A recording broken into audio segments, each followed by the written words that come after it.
Mabuhay. This is Maestro 05DX, and for our lesson in Mathematics 6, Patterns and Algebra for this quarter, fourth week,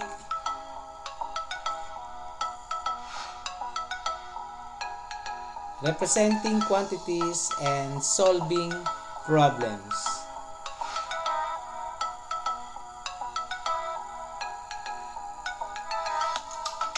Of course, you have to represent equation into real life situation. And for the most essential learning competencies, so we have represent quantities in real life situations using algebraic expression and equations, and solve routine and non-routine problems involving different types of numerical expressions and equations such as 7 plus 9 is equals to blank plus 6. And for our objectives, at the end of the lesson, each one of you is expected to represent quantities in real life situation using algebraic expression and equation, and to solve routine and non-routine problems involving different types of numerical expression and equations. For our preparatory activities, let us have first a drill. Evaluate the following expression. If A is equals to 2, B is negative 3, and C is equals to 4. Then, find negative 2AB. So, we have negative 2AB is equals to, substitute the value of A and B. So, negative 2 multiplied by positive 2 multiplied by negative 3. The result will become positive 12. Then you have 6BC. Again, substitute the value of B, which is equals to negative 3, and C is equals to 4. So you have 6 times negative 3 is negative 18 multiplied by 4 will become negative 72. You have negative 3BC. Substitute the value of B and C as negative 3 and 4 respectively. So you have negative 3 multiplied by negative 3 is positive 9 multiplied by 4 is equals to positive 36. You have number 4 is ABC. So, A is 2 or positive 2, B is negative 3. So, that is equals to negative 6 multiplied by 4 is equals to negative 24. And the last one is you have 4ABC. So, you have positive 4 multiplied by positive 2 multiplied by negative 3 is equals to negative 24 multiplied by 4 is equals to negative 96. Next, let's have a review. Okay, identify the following statement. It is a mathematical phrase that uses variables, numerals, and operation symbols. Again, a mathematical phrase that uses variables, numerals, and operation symbols called as, yes, that is a algebraic expression. Number 2, it is a fixed value that does not change. What we call the value that does not change. So that is constant. It refers to or any letter or symbol that represent a number. What we call a letter or symbol that represent a number. So we call this as variable. Number 4, an expression that combines numbers and one or operation symbols. Again, an expression that combines numbers and one operation symbol is called as, so that is a numerical expression. So, translate. 20 decreased by 8. So, how will you translate 20 decreased by 8? So, that is x minus 20. How about d multiplied by 12? D multiplied by 12. So, that is 12d. 7. 9 multiplied to the sum of 4 and x. So, how will you write 9 multiplied to the sum of 4 and x? So, that is 9, open parenthesis, 4 plus x, close parenthesis. Number 8, twice the difference between 32 and q. So, how will you write or express twice the difference between 32 and q? So, that will become twice, so that is 2, open parenthesis, q minus 32, close parenthesis. Then 9, thrice the quotient of 8 and w. Thrice the quotient of 8 and w, so that will become 3, open parenthesis, w over 8, close parenthesis. And for number 10, d increased by 14. D increased by 14, so that will become d plus 14.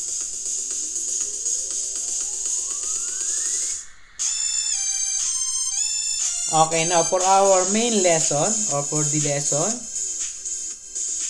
so you have analyzed the given situation. You have to analyze the given situation. And number increased by 5 is 12. How will you write a number increased by 5 is 12? So, a number can be expressed or written as any letter in the alphabet. So that is x. Increased by meaning you are adding or you have to plus. Then 5, you have to write the numeral 5. Then is meaning equal. And of course, D12 is the number. Okay, so to write that into an equation, that is x plus 5 is equals to 12. Okay, next, let's say we have this. So that is the algebraic equation. X plus 5 equals 12 is an algebraic equation. So you have x plus 5 is equals to 12, right? So this time let us find the value of x. So you have x plus 5 is equals to 12. Okay, so you can subtract both sides by 5 or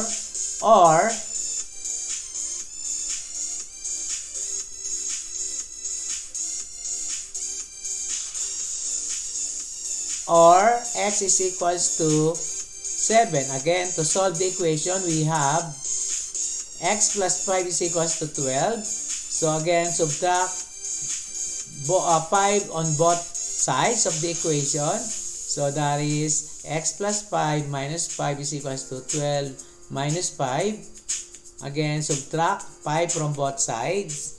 So that will become x plus 0 is equals to 7. Then x is equals to 7. Okay, so to check the solution, substitute the value of 7 to x. So you have x plus 5 is equals to 12. And then the value of x is 7 plus 5 equals, so you have to write the question mark if it is really 12. So 12 is equals to 12. So 7 plus 5 is 12. So therefore 12 is equals to 12. Next, the sum of two numbers is 8. The first number is 3. What is the second number? So in this case, we have to represent the number into a variable. So what is the second number? So we are looking for the second number. So let x be the unknown or the second number. So how can these sentences be translated into mathematical sentence? Therefore, there is x. As we have said, let x be the second number. So, since the first number is 3, then the equation is 3 plus x is equals to 8. Again, where does 3 came from? So, because that is the first number is 3, the first, so therefore it must be written first, and the second one is x, so 3 plus x is equals to 8. Then solve the equation. We have 3 plus x equals 8, so subtract 3 from both sides, so 3 plus minus 3 plus x is equals to 8 minus 3, and positive 3 minus 3 is 0, plus x is equals to 8 minus 3 is 5. Then x is equals to 5. Okay, so to check, your equation is 3 plus x equals 8. So that is 3 plus 5 is equals to 8. Where does 5 came from? So that is for the value of x. So 3 plus 5 is equals to 8. So 8 is equals to 8. Okay, so this time let us have a problem. So Mr. and Mrs. Hernandez own a laundry shop. They had 134 customers this week. This is 18 fewer than last week. So since it is pandemic, write an algebraic equation for the number of customers they had last week. Then let C be the number of customers they had last week. So C. So again, we can use any letter in the alphabet.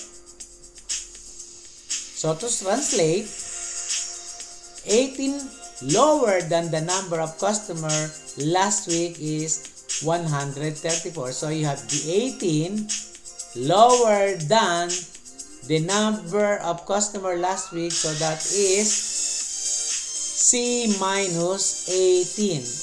And of course, is meaning equal and 134. So to write that, so that is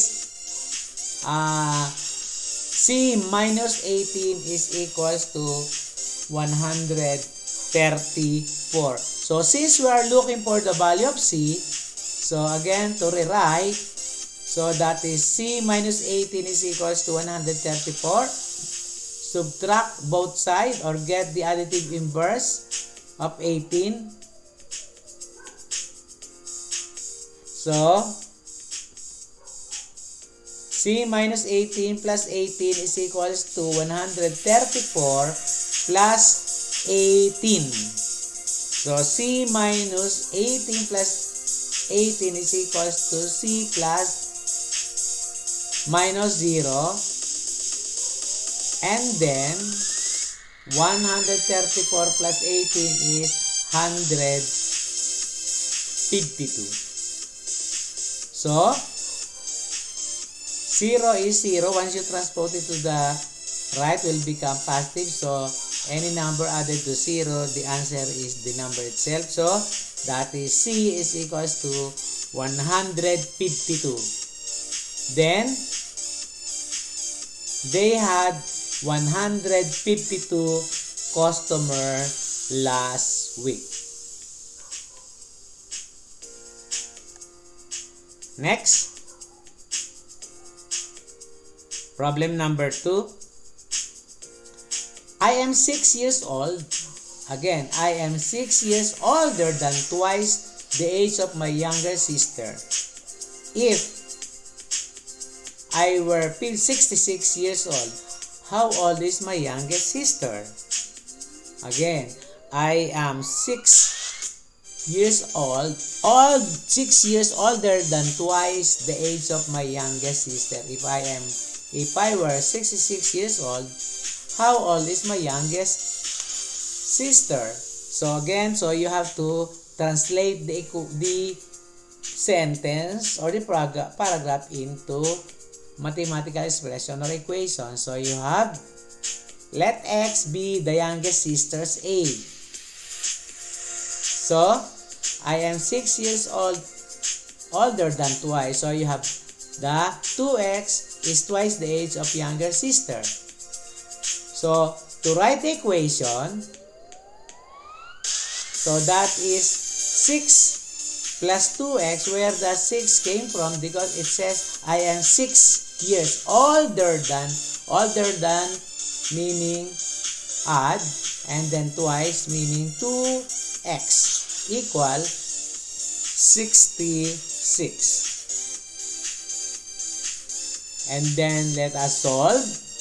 You have 6 plus 2x is equals to 66. So you have to subtract both sides by 6. So that is 6 minus 6 plus 2x equals 66 minus 6. Okay, minus 6 plus 6 is 0 plus 2x. And 66 minus 6 is 60. So, the negative 6 plus 6 plus 2x or equals 6 minus 6 is equal a subtraction property of equality. So, then, that is 0 plus 2x equals to 60. So, we are not yet done. So, let us rewrite. You have 2x equals to 60. And then divide both terms by 2. You have 2x divided by 2 is equals to 60 divided by 2. And then cancel 2 and 2. So you have x. Again, 60 over 2 is the division property of equality. And 60 divided by 2 is 30. Therefore, the younger sister age is 30. So 30 is the younger age, and the brother's age is 66. Okay, problem number 3. Okay, Samantha is D years old now. D. So D years old now. Write an algebraic equation for Samantha's age if her age 5 years from now is 17. So again, Samantha is D years old now. Write an algebraic equation to Samantha's age if her age 5 years from now is 17. So 5 years from now, she is 17. So how will we write that? So of course, we have to assign a variable. So let D be the Samantha's age now. And then B plus 5, that is age years from now. Her age years from now. So the equation will become d plus 5 is equals to 17. Then subtract both sides by 5. So d plus 5 minus 5 is equals to 17 minus 5. So d plus 0 is equals to 12. And then d is equals to 12. Therefore, Samantha's age 12 is 12 years old now. She is 12 years old now. Samantha's age is 12 years old. And 5 years from now, she will be 17. Next, problem number 4. Aki is m centimeters tall. Again, Aki is m centimeter tall. Randy's height is 4 less than thrice the height of Aki. Again, Randy's height is 4 less than twice the height of Aki. Write an algebraic equation showing the difference of Aki's height when subtracted from Randy's height will result to 240 centimeters. Again, let us assign a variable which is the m. M would be the height of Aki. And then you have the 3m minus 4. It says there that Randy's height is 4 less than thrice. So that is 3m minus 4. So that is the age of height of Randy.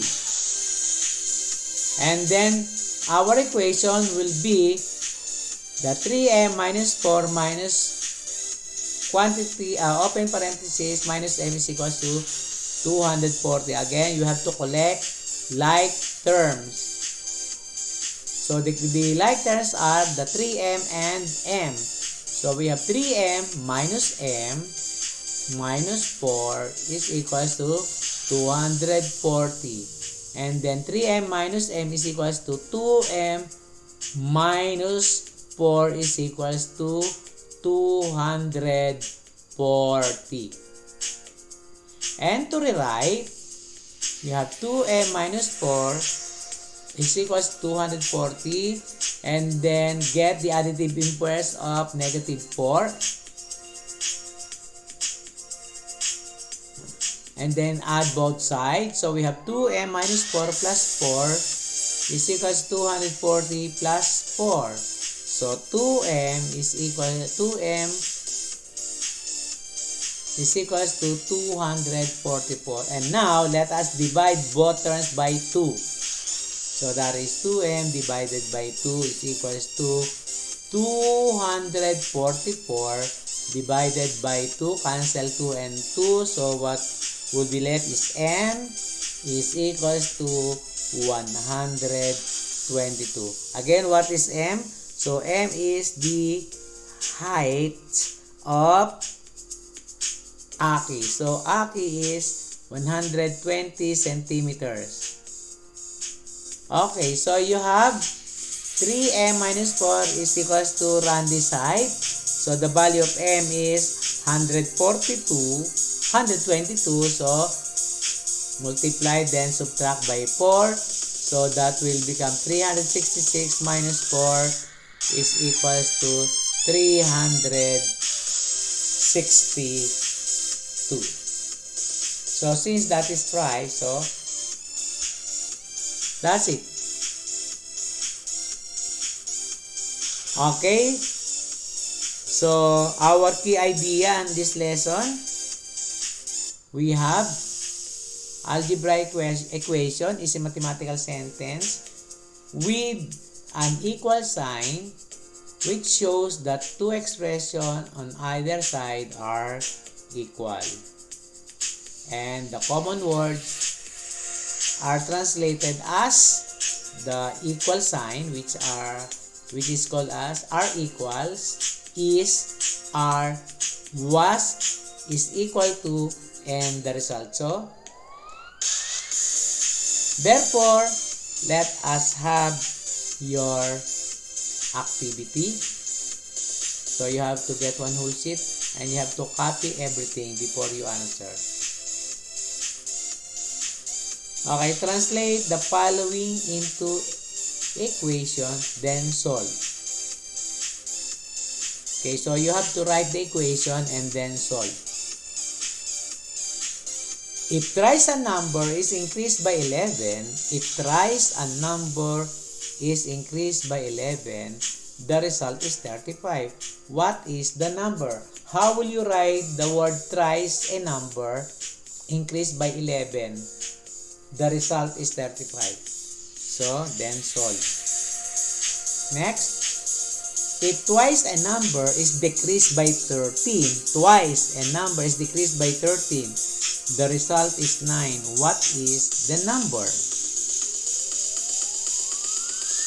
And then 7 less than twice a number is 15. 7 less than twice a number is 15. What is the number? And then 6 added to thrice a number is 30. 6 added to thrice a number is 30. What is the number? And the last one is, if half the number is added to 16, the result is 60. What is the number? Again, if half the number is added to 16, the result is 60. What is the number?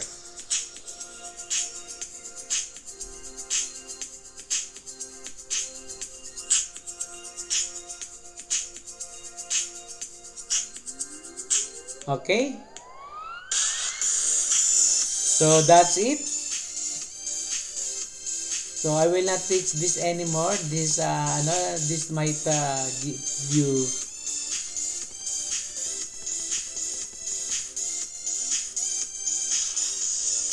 okay, by the way, let me introduce this, the backward system. Okay, so the first is you have to cover by covering method. You have the blank plus 3 is equals to 17. To make 2, the equation is the value is the blank must be 14. So I will not teach this. And then just thank you for watching and have a good day.